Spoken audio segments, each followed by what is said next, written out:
दूसरा नाम होता है इन्फेंटाइल पैरालिसिस। पोलियो का बात करें तो पोलियो एक वायरल डिजीज है जो कि होता है पोलियो वायरस ले जो जो पोलियो वायरस है वो बिलोंग करता है पिकोरना वायरस फैमिली से।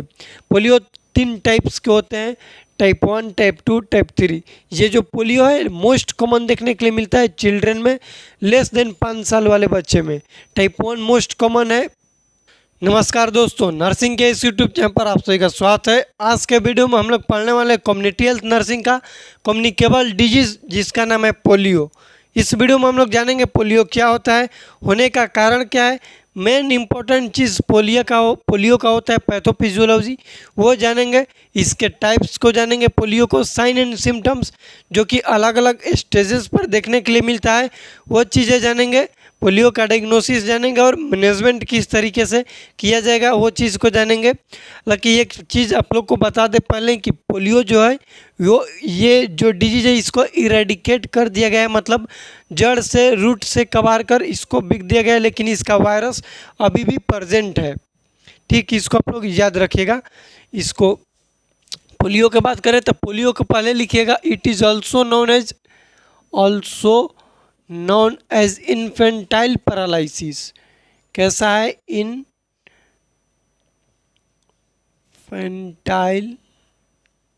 पैरालिसिस।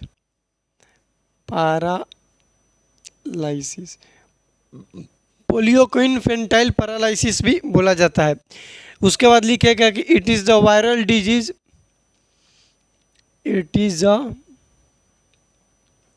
Viral disease. पोलियो कैसा है? वो तो वायरल डिजीज है, caused by polio virus, caused by polio virus. किसके वजह से होता है? तो पोलियो वायरस ले होता है, डेट बिलोंग्स टू, और ये जो पोलियो वायरस है that belong to picorna virus family, picorna virus family. Polio virus जो है, पोलियो एक वायरल डिजीज है, होता है पोलियो वायरस की वजह से जो कि पिकोरना वायरस जो फैमिली है उससे बिलोंग करता है। उसके बाद हम लोग बात करेंगे पोलियो के बारे में कि जो पोलियो है ये अफेक्ट करता है, याद रखना, अफेक्ट करता है किसको?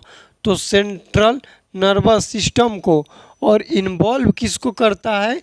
इसमें इन्वॉल्व क्या होता है? इन्वॉल्व तो ये होता है GIT, gastrointestinal tract, central nervous system. मतलब कि ये जो डिजीज है होगा पेट में गड़बड़ी और अफेक्ट करेगा ब्रेन को, सेंट्रल नर्वस सिस्टम को। ये थोड़ा सा अटपटा सा बीमारी है, तो इसका पैथोफिजियोलॉजी हम लोग पढ़ेंगे। उससे पहले जानेंगे हम लोग पोलियो के बारे में। पोलियो के टाइप्स लिखिएगा, टाइप्स। पोलियो के टोटल 3 टाइप्स है। कितने? 3। पहले लिखिएगा टाइप 1। टाइप 1 जो है ये है most common type. Most common type कौन है? तो टाइप 1 है। उसके बाद लिखिएगा टाइप 2। टाइप 2 जो है इसको इरेडिकेट कर दिया गया है। टाइप 2 को क्या कर दिया गया है? इरेडिकेट। लास्ट केस पूछा जाएगा पोलियो का कब आया था? लास्ट केस तो बोलेंगे 2011 में।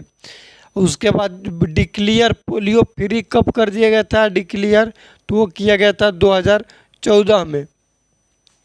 टाइप 3 जो इसका है पोलियो का टाइप 3, इसको बोलते हैं VAP, भैप। VAP का मतलब vaccine associated paralytic polio, vaccine associated paralytic polio, paralytic polio. इतना आप लोग याद रखिएगा, ये तो कॉमन चीज़ है, ये सभी चीज़ें याद रखना है। उसके बाद हम लोग इसका जो पढ़ेंगे पैथोफिजियोलॉजी, उसमें आप लोग को हम बताएंगे एक ब्रीमिक होता है।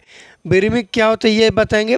लेकिन पोलियो के बारे में एक चीज़ और आप लोग जानिए कि ये जो पोलियो वायरस है मोस्ट हीट सेंसिटिव होता है। लिख लेना, क्वेश्चन पूछा जाता है कि मोस्ट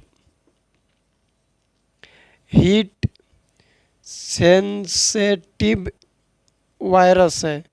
मोस्ट हीट सेंसेटिव का मतलब कि ये कोल्ड से प्यार करता है, कोल्ड लवर है, कोल्ड लवर है। कोल्ड लवर मतलब ये ठंडा में ज़्यादा सर्वाइव करना पसंद करता है, और इसको हीट में दे देंगे ना घामा में तो ये मर जाएगा वायरस। इसको बोलते हैं most heat sensitive virus. Vaccine chain जब आप लोग को हम बता रहे थे कोल्ड चेन, उसमें भी बताए थे, उसका याद करने का ट्रिक भी बताए थे। ओए मैं भी PhD था, क्या बताए थे? ओए मैं भी PhD था। ओ का मत यहाँ से बताए थे, ओ का मतलब OPV oral polio vaccine most hit sensitive. ये का मतलब ये येलो फीवर, मीजल्स, BCG के बाद ये hepatitis C, hepatitis B, diphtheria और टिटेनस, ये आप लोग को बताए थे हीट सेंसिटिव। और ये क्या हीट रेजिस्टेंस। टिटेनस क्या होता है? मोस्ट हीट रेजिस्टेंस होता है। ये भी क्वेश्चन एग्जाम में पूछा जाता है। तो यदि उसका वीडियो देखना चाहते हैं तो चैनल पर जाइएगा, चैनल के प्लेलिस्ट में जाइएगा तो कम्युनिटी हेल्थ नर्सिंग से आप लोग को ये वीडियो का प्लेलिस्ट बनाए, उसमें जाइएगा तो कोल्ड चेन देखने के लिए मिलेगा प्लेलिस्ट में वीडियो। उस वीडियो का आप लोग देखेंगे तो ये चीज़ें आप लोग जान जाएंगे।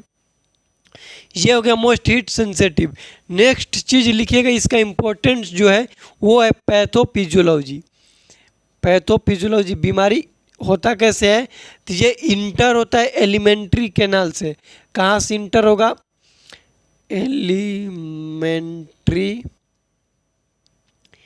एलिमेंट्री कैनाल से इंटर होगा।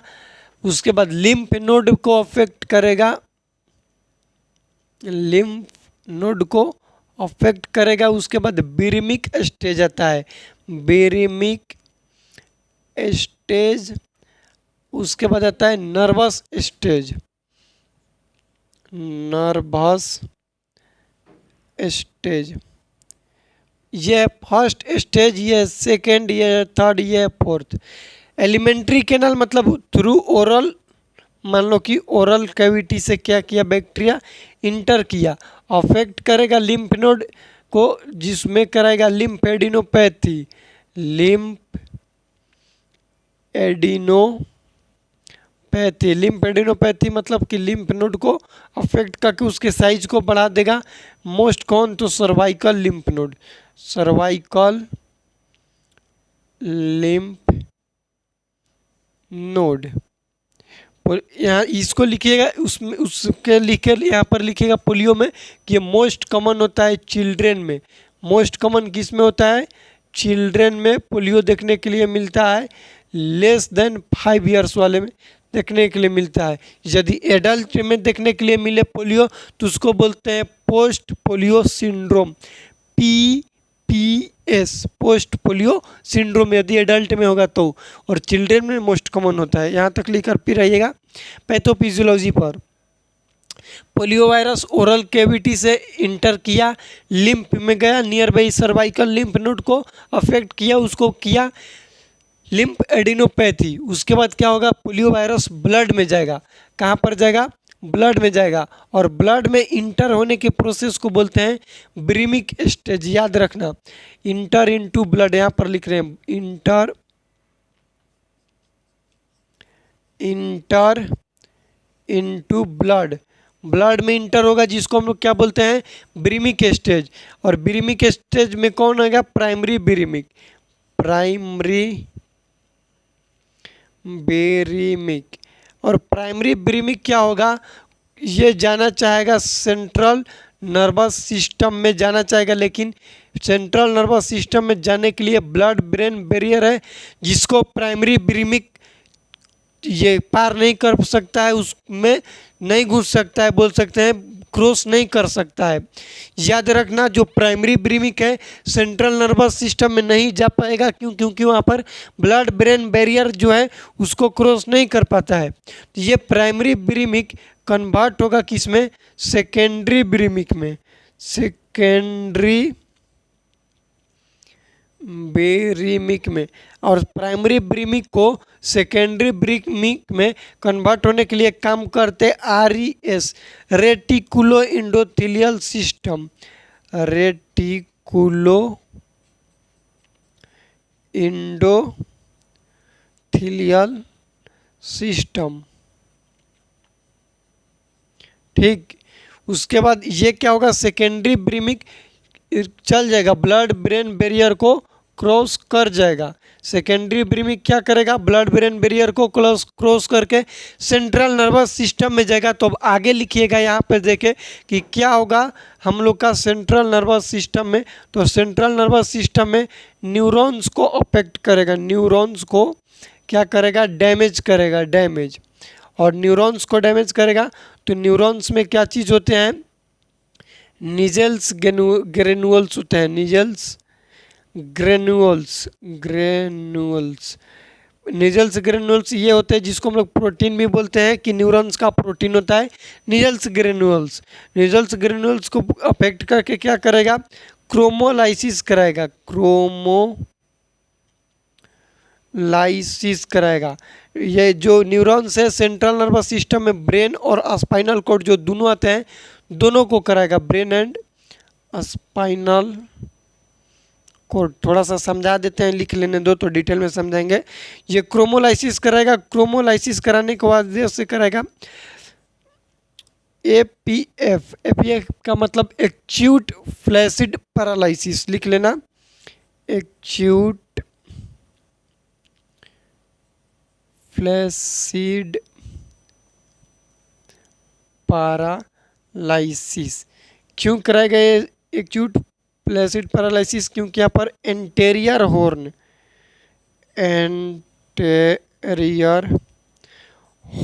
को डैमेज कर रहा है, डैमेज करेगा। बताएंगे क्या होता है एंटेरियर हॉर्न।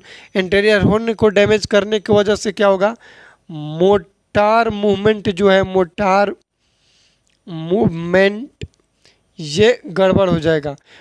सब डिटेल में बता देते हैं, आप लोग को थोड़ा सा याद रखिएगा, इसको समझ लीजिए, लिख लेने दो हमको खाली।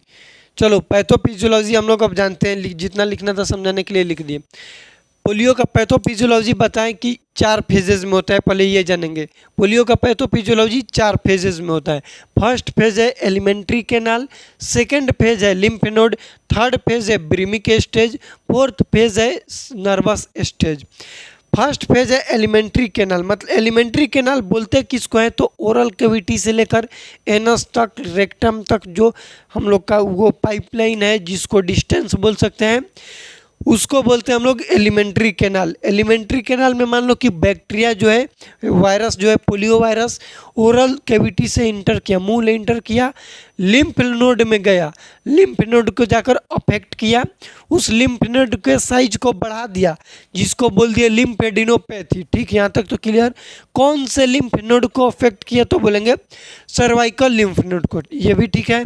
अब ये जो बैक्टीरिया बोल रहे हैं, वायरस जो है लिम्फ नोड को तो अफेक्ट किया, लेकिन अब बोल रहे हैं कि लिम्फ नोड तक ही हम सीमित नहीं रहेंगे, लिम्फ नोड के बाद भी मेरा कुछ आगे भी काम है। क्या काम है, तो हम ब्लड में घुसना चाहते हैं, ब्लड में जाना चाहते हैं। तो यदि ये जो वायरस है ब्लड में जाना चाहता है, समझना, और ब्लड में चला गया, तो वायरस का ब्लड में जो ही एंट्री हुआ, उस एंट्री को ही बोलते हैं ब्रीमिक स्टेज। मतलब कि virus enter into blood is called as viremic stage. Clear, viremic stage में चल गया, और जो ही ब्लड में इंटर हुआ तो उसको बोल देंगे प्राइमरी ब्रीमिक। क्या बोलेंगे, प्राइमरी ब्रीमिक। और ये जो प्राइमरी ब्रीमिक है, प्राइमरी ब्रीमिक मतलब वो वायरसवे का नाम है। वो वायरसवा अब क्या कहेगा कि ब्लड में तो आ गए, अब हम कहाँ जाना चाहते हैं, तुम्हारा ब्रेन में जाना चाहते हैं। तो ये कहेगा कि ब्रेन में जाएंगे, सीधा नर्वस सिस्टम में घुसना चाहेगा, लेकिन इसको नहीं घुसने देगा ब्लड ब्रेन बैरियर। हम लोग के ब्रेन के एक प्रोटेक्टिव स्ट्रक्चर है जिसका नाम है ब्लड ब्रेन बैरियर, जो कि प्राइमरी ब्रीमिक को घुसने नहीं देगा। तो प्राइमरी ब्रीमिक भी बहुत चनाक है, कहेगा बेटा अब हम दूसरा का सहायता लेंगे, किसका, RES, रेटिकुलो एंडोथेलियल सिस्टम का हेल्प लेके प्राइमरी ब्रीमिक कन्वर्ट हो जाएगा सेकेंडरी ब्रीमिक में। अब कहेगा ले बेटा अब तो हम तुम्हारे अंदर डूब जाएंगे, क्योंकि हमको अब बदल दिया है सेकेंडरी ब्रीमिक में।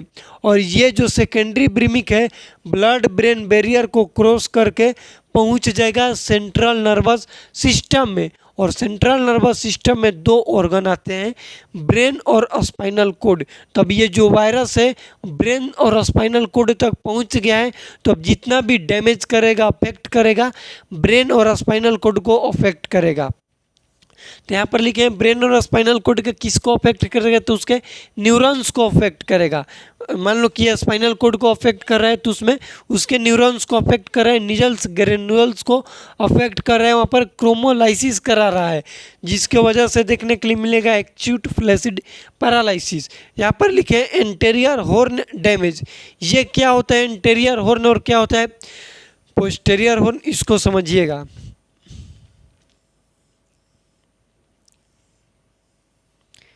ये है हम लोग का जिसको हॉर्न बोलते हैं, ये है हम लोग का पोस्टेरियर हॉर्न। ये बता रहे हैं कि इस चीज़ का स्ट्रक्चर, तो ये डिस्क बता रहे हैं। जब स्पाइनल कोड का डिस्क डिटेल में एनाटॉमी में पढ़ा जाता है तो ऐसा स्ट्रक्चर देखने के लिए मिलता है, उसको बता रहे हैं कि क्यों होता है।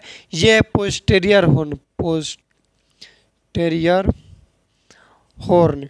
पोस्टेरियर हॉर्न याद रखेंगे कि पोस्टेरियर हॉर्न में क्या होता है, तो बोलेंगे कि यहाँ पर सेंसरी अफेक्ट होता है, सेंसरी। और ये है पीछे वाला एंटेरियर हॉर्न, एंटेरियर। एंटेरियर से मोटर होता है, मोटर। याद करने का ट्रिक लिख लेना, पी का मतलब परी, एस का मतलब सेंसरी। परी का स्लिम है, आंटी का मोटा है, ऐसे याद कर सकते हो। इससे याद होगा परी का स्लिम है, पी के मतलब परी, एस का मतलब स्लिम और ए का मतलब एंटेरियर, आंटी का मोटा। ये ट्रिक बता रहे हैं कि इससे याद कर सकते हो। तो ये जो पोलियो वायरस है किसको डैमेज करेगा, तो ये एंटेरियर हॉर्न इस साइड वाले को डैमेज कर देगा। और डैमेज करेगा तो मोटार मूवमेंट क्या हो जाएगा, डैमेज हो जाएगा उस पर्सन का, जिसके वजह से इस पर्सन में पोलियो पर्सन में क्या देखने को मिलता है, पैरालिसिस। क्यों पैरालिसिस देखने के लिए मिल रहा है, क्योंकि उसके एंटेरियर हॉर्न स्पाइनल कोड के एंटेरियर हॉर्न को डैमेज कर रहा है, इसके वजह से देखने के लिए मिलता है ऐसा कंडीशन। इसका आप लोग एक स्क्रीनशॉट लीजिएगा, उसके बाद हम इसका साइन एंड सिम्टम्स आप लोग को बताते हैं।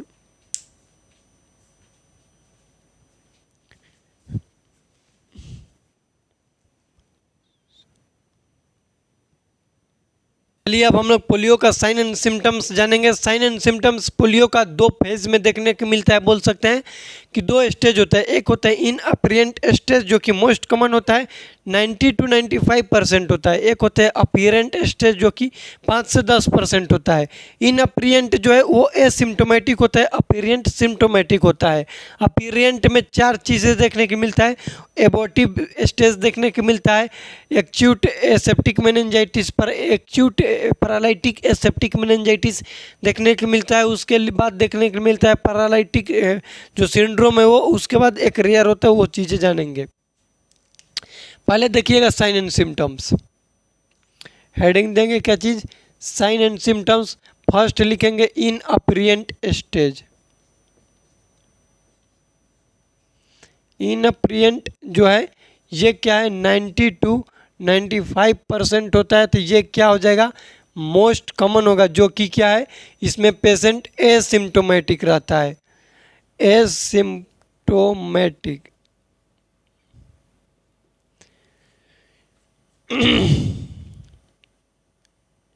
एसिम्टोमेटिक। एक होता है अपीरियंट, अपीरियंट ये होता है 5 से 10%। इसमें पेशेंट क्या होते हैं, सिम्टोमेटिक होते हैं, सिम्टोमेटिक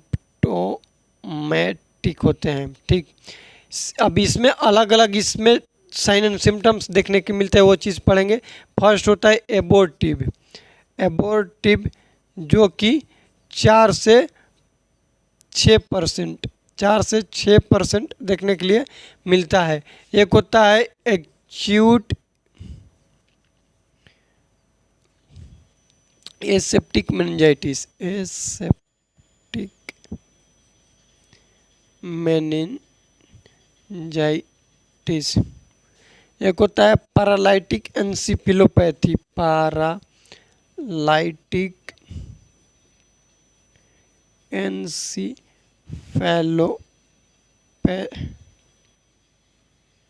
एंसेफेलोपैथी। ठीक, अब एबॉर्टिव जो है इसमें देखने को मिलता है जीआईटी के सिम्टम्स, जीआईटी के सिम्टम्स देखने के लिए मिलेगा। जीआईटी सिम्टम्स में क्या देखने को मिलेगा? Diarrhoea, diarrhoea, anorexia, nausea, vomiting, weight का लॉस होना, डिहाइड्रेशन होना, संकेन आई होना, डिहाइड्रेशन, सब डिहाइड्रेशन का जितना भी साइन एंड सिम्टम्स होता है वो देखने को मिलेगा एबॉर्टिव में। मेनिंजाइटिस जो है इसमें मेनिंजाइटिस के साइन एंड सिम्टम्स देखने को मिलेगा। दो इम्पोर्टेंट है, लिख लीजिएगा, ब्रोडजिंस्की साइन और Kernig sign, Kernig sign meningitis में। और ये रेयर होता है, जो ये है ये क्या होता है? रेयर होता है। क्यों? क्योंकि एंसेफेलोपैथी का मतलब होता है एंसेफेलोमाइलाइटिस होता है यहाँ पर, encephalo inflammation in brain parenchyma, brain के पेरेन्काइमा मतलब न्यूरॉन्स जो है उसको बोलते हैं ब्रेन पेरेन्काइमा, उसमें इन्फ्लामेशन हो जाएगा, उसको बोलते हैं एंसेफेलोमाइलाइटिस। इसको याद रखिएगा। मेनिंजाइटिस मतलब कि उसके कवरिंग लेयर जो होता है ना, ड्यूरामेटर, आर्कनोइड और पैरामीटर, उसमें इन्फ्लामेशन हो जाना। डायग्नोसिस लिखिएगा, उसके बाद इसका मैनेजमेंट। डायग्नोसिस में क्या होता है? तो हम लोग स्टूल एग्जामिनेशन करते हैं, स्टूल एग्जामिनेशन। स्टूल एग्जामिनेशन में क्वेश्चन पूछा जाता है कि इसमें रिवर्स कोल्ड चेन फॉलो किया जाता है, reverse cold chain technique, cold chain technique को फॉलो किया जाता है, टेक्निक को फॉलो किया जाता है। क्या होता है रिवर्स कोल्ड चेन टेक्निक? तो पर्सन से लेकर के, पर्सन से और लैब तक भेजने तक जितना भी प्रोसेस है स्टेराइल रहेगा, उसको बोलते हैं रिवर्स कोल्ड चेन टेक्निक। इसको याद रखिएगा सारा चीज़। उसके बाद करते हैं CSF analysis, analysis cerebrospinal fluid analysis करते हैं। इसमें मैनेजमेंट क्या होता है? मैनेजमेंट, ये डिजीज तो हो गया है ख़त्म, ये एलिमिनेट हो गया है। मैनेजमेंट है डाइट से रिलेटेड, डाइट मॉडिफिकेशन, एक्सरसाइज करो, हाइजीन मेंटेन करके रखो, hygiene maintain, symptomatic treatment, symptomatic management. यहाँ पर लिख लेना कि ये जो एबॉर्टिव फेज में है, ये जो मोस्ट कॉमन है इसका, इसमें 100% रिकवरी है, रिकवरी, ठीक। और इसमें थोड़ा सा कम हो जाता है परसेंटेज रिकवरी का, और इसमें यदि हो गया तो फिर काम ख़त्म है। ये रेयर होता है लेकिन ये ऐसा है। हम लोग इस वीडियो में जानेंगे पोलियो के बारे में। पोलियो क्या होता है? इसका दूसरा नाम होता है इन्फेंटाइल पैरालिसिस। पोलियो का बात करें तो पोलियो एक वायरल डिजीज है जो कि होता है पोलियो वायरस ले, जो पोलियो वायरस है वो बिलोंग करता है पिकोरना वायरस फैमिली से।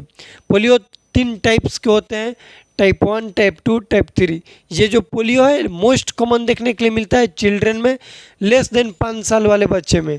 टाइप 1 मोस्ट कॉमन है, टाइप 2 को एलिमिनेट कर दिया गया है। टाइप 2 जो है उसमें आता है, डिक्लेयर कब हुआ तो 2014 में, और लास्ट केस कब आया था तो 2011 में।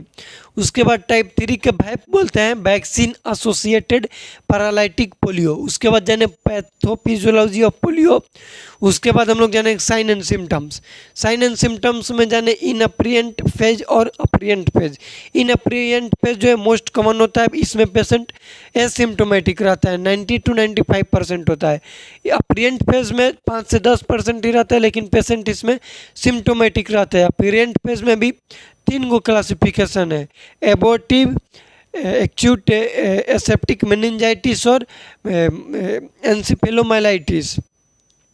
एबॉर्टिव में जीआईटी से related total sign and symptoms देखने को मिलेगा, anorexia, nausea, vomiting, diarrhoea, weight का लॉस हो जाना, डिहाइड्रेशन का देखना। उसके बाद एसेप्टिक मेनिंजाइटिस में मेनिंजाइटिस से रिलेटेड जितना भी साइन एंड सिम्टम्स है वो देखने के लिए मिलेगा।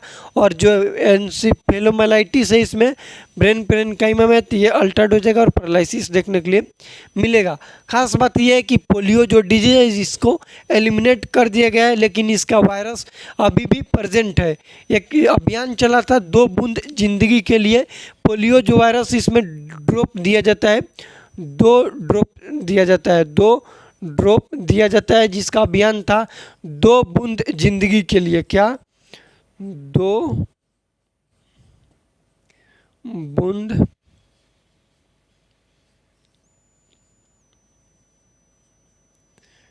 जिंदगी के लिए ये अभियान चलाया गया था। ठीक, पोलियो का अभियान था, पहले चलाया गया था 2 बूंद जिंदगी के लिए। ये हम लोग का पोलियो वायरस से रिलेटेड डिजीज, हम लोग का कम्युनिकेबल डिजीज ऑल ओवर बात करें तो खत्म हो गया। 2 डिजीज बच गया है जो कि मोस्ट इम्पॉर्टेंट है, उसको बनाएंगे क्योंकि वो लंबा वीडियो है। ये ट्यूबरकुलोसिस और कोविड-19 हम कोशिश करेंगे कि नेक्स्ट जो वीडियो होगा वो ट्यूबरकुलोसिस पर ही होगा। इस वीडियो में कुछ भी डाउट होगा, जहाँ तक अभी तक बताएं पोलियो से रिलेटेड, तो प्लीज़ कमेंट कीजिएगा। इस वीडियो को अपने दोस्तों के साथ शेयर कीजिएगा। मिलते हैं अगले वीडियो में, तब तक के लिए जय राम जी की।